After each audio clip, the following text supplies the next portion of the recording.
दिल्ली किसकी होगी? देखिए, हम आपके सामने कुछ आंकड़े रखना चाहते हैं। क्यों दिल्ली के नतीजों को देश का एग्जिट पोल माना जाता है? 1998 से लेकर 1999 का चुनाव, 2004, 2009, 2014, 2019। सबसे पहले देख लीजिए 98, जिस पार्टी की ज्यादा सीटें आई हैं उसकी दिल्ली में सरकार बनी है। 98 में 6 सीटें बीजेपी की आई थी, फिर 99 में फिर से चुनाव हो गए थे, 99 में 7 सीटें आ गई थी।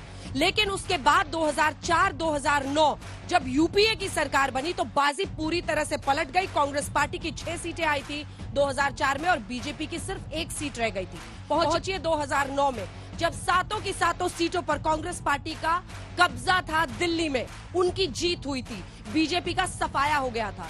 लेकिन 2014 के बाद कहानी एक बार फिर से पलटती है।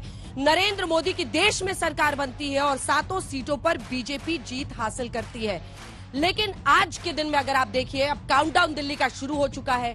25 को यहां पर वोटिंग होने वाली है, लेकिन उससे पहले बीजेपी स्वाति मालीवाल के मुद्दे को उठा रही है। स्वाति मालीवाल ने खुद भी आज इंटरव्यू देकर विभव कुमार, जो कि पीए है अरविंद केजरीवाल के, उनको तो सवालों में खड़े किया ही है। अरविंद केजरीवाल को लेकर भी कई प्रश्न पूछे हैं। क्या दिल्ली की जनता ये मानती है कि स्वाति मालीवाल दिल्ली में जब वोटिंग होगी तो मुद्दा रहेगा उनके दिमाग पे? यही तमाम सवाल आज उनसे दागेंगे। हमारे साथ जो मंच पर खास मेहमान है उनका परिचय करा देते हैं। सुधांशु त्रिवेदी जी, राष्ट्रीय प्रवक्ता, सांसद, राज्यसभा के भारतीय जनता पार्टी का पक्ष रखेंगे। हमारे साथ राजेश गुप्ता जी, विधायक, जुड़ रहे हैं आम आदमी पार्टी के। तालियों के साथ स्वागत कीजिए।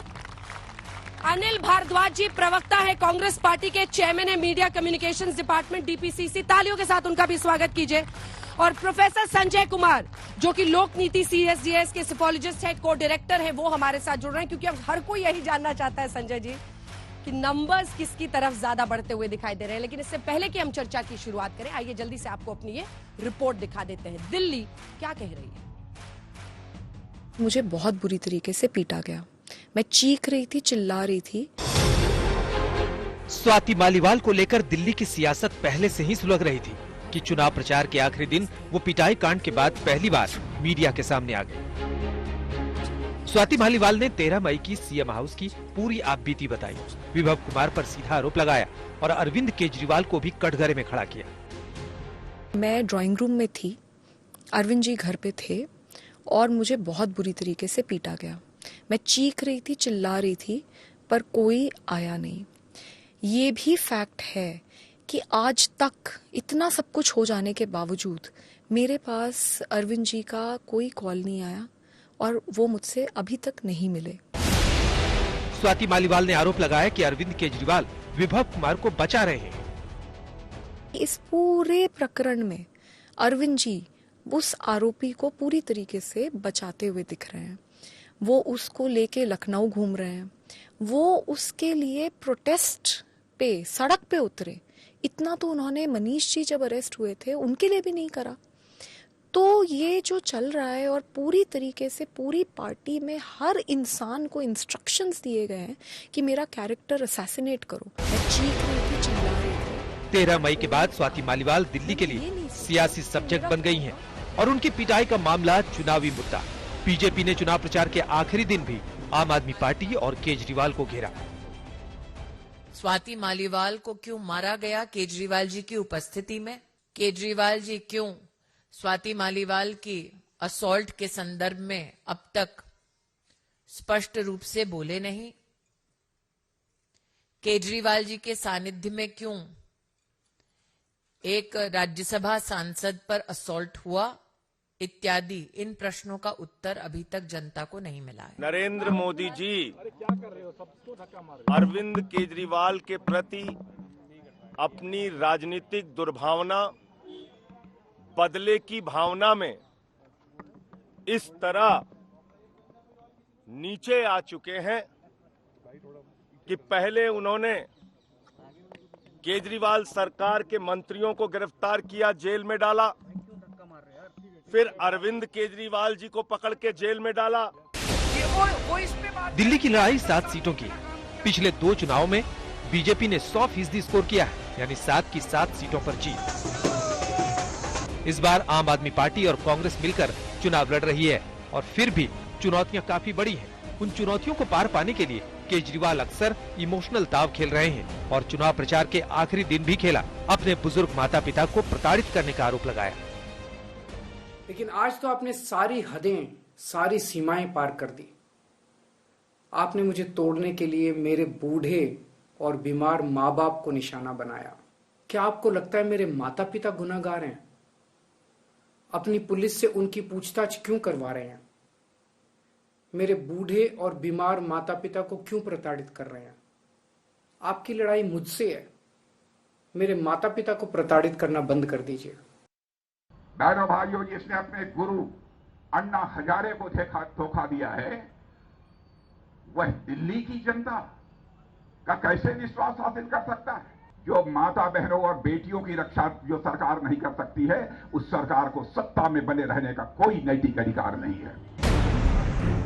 दिल्ली के सीएम ने एक दिन पहले ही एक्स पर लिख दिया था कि दिल्ली पुलिस उनके माता पिता से पूछताछ करने आ रही है, लिहाजा गुरुवार की सुबह से उनकी पार्टी के नेताओं का तांता लग गया। आज जब उनके माता पिता पर अत्याचार किया जा रहा है, मुझे नहीं लगता देश के इतिहास में राजनीति कभी इतनी नीचे आई। अरविंद केजरीवाल जी वो व्यक्ति हैं जिन्होंने खुद एक बेटा बनकर दिल्ली के हर बुजुर्ग को अपना माता पिता मानकर श्रवण कुमार की तरह उनको तीर्थ यात्रा करवाई। बीमार माता पिता को भी अपनी राजनीति के लिए टूल बनाना, ये अरविंद केजरीवाल का चरित्र है। एक बीमार माता पिता को उन्होंने एक राजनीति का टूल बनाया है। पुलिस आ रही है, पुलिस पूछताछ के लिए आ रही है, पुलिस तो कह नहीं रही। किसने कहा, किसको कहा बताएं। लेकिन जानबूझकर चुनाव से एक दिन दो दिन पहले अपने बूढ़े माता पिता को आगे करके जिस तरह का वो राजनीतिक खेल खेल रहे हैं, निंदनीय है, शर्मनाक है। इस बीच केजरीवाल ने अपने माता पिता का वीडियो और फोटो एक्स पर पोस्ट किया और लिखा कि पुलिस वालों ने टाइम मांगा था, वो आएंगे या नहीं पता नहीं, लेकिन पुलिस नहीं पहुंची। उधर राहुल गांधी ने दिल्ली के दिलशाद गार्डन में रैली की, लेकिन स्वाति मालीवाल एपिसोड की चर्चा नहीं की। इस बार पहली बार इनके नेताओं ने खुलकर कहा है कि अगर हमारी सरकार आ गई तो हम अंबेडकर जी के कॉन्स्टिट्यूशन को रद्द कर देंगे, बदल देंगे, फाड़ के फेंक देंगे। हमने अपने मैनिफेस्टो में साफ कह दिया है कि ये जो 50% की लिमिट है, इसको हम हटा देंगे। रिजर्वेशन को हम 50% से भी आगे बढ़ाने जा रहे हैं। कांग्रेस और आप दोनों एक दूसरे के साथ इस विषय पर मिले हुए हैं। आपकी पार्टी में इतना बड़ा दुर्व्यवहार हुआ और कांग्रेस के एक भी नेता ने उस पर आवाज नहीं उठाई। उससे बड़ा स्पष्ट है कि महिलाओं के सम्मान को लेकर के न केवल आम आदमी पार्टी बल्कि कांग्रेस को भी चिंता नहीं है, उन्हें केवल अपने वोट की चिंता खा रही है। दिलचस्प है कि राहुल गांधी ने दिल्ली में अब तक 3 रैलियां की है। अरविंद केजरीवाल ने 28 रोड शो और रैलियां की है, लेकिन दोनों नेताओं ने एक भी मंच साझा नहीं किया है। बहरहाल चुनाव प्रचार के आखिरी दिन सोनिया गांधी ने भी दिल्ली वालों के नाम संदेश जारी किया। मेरे प्यारे दिल्ली वासियों, यह एक बहुत महत्वपूर्ण चुनाव है। यह चुनाव देश के लोकतंत्र और संविधान को बचाने का चुनाव है। दिल्ली देश की राजधानी है, लिहाजा यहाँ की 7 सीटों के नतीजों पर देश की नजर रहती है और इस बार खास तौर पर रहेगी, क्योंकि जिस आम आदमी पार्टी ने कांग्रेस की जमीन खत्म करके दिल्ली में सत्ता हासिल की है, वो इस बार कांग्रेस के साथ मिलकर बीजेपी को मात देने के लिए उतरी है। आज तक ब्यूरो।